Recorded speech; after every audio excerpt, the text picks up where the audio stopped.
तर विधिमंडळ अधिवेशनाच्या पहिल्या दिवशी अजित पवारांनी विधानसभेमध्ये 75,286 कोटींच्या पुरवणी मागण्या मांडल्या।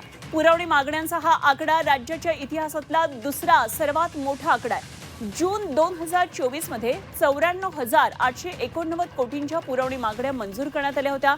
अतिवृष्टीमुळे नुकसान झालेल्या शेतकऱ्यांसाठी 15,648 कोटी आणि लाडकी बहीण या योजनेसाठी 6,103 कोटींच्या मागण्या करण्यात आल्या।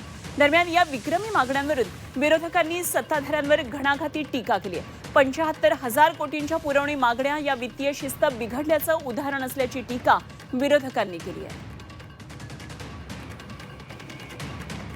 तर पुरवणी मागण्यांसंदर्भातल्या तरतुदी काय आहेत तेही आपण एकदा पाहूया।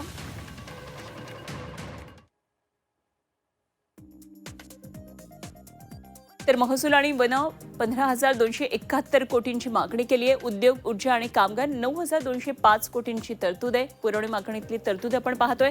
नगर विकास 9,195 कोटी,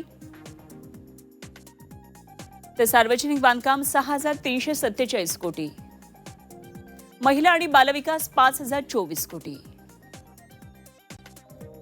गृह विभाग 3,861 कोटी, जलसंपदा 3,223 कोटी, महिला आणि बालविकास 5,024 कोटी।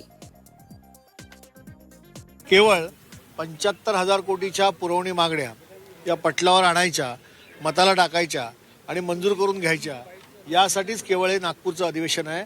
याच्या व्यतिरिक्त सर्वसामान्य माणसासाठी जे नागपूरचं अधिवेशन या ठिकाणी घेऊन लोकांना न्याय देण्यासाठी जी काय संकल्पना आहे त्या संकल्पनेच्या बाहेर जाऊन हे सरकार या ठिकाणी काम करते।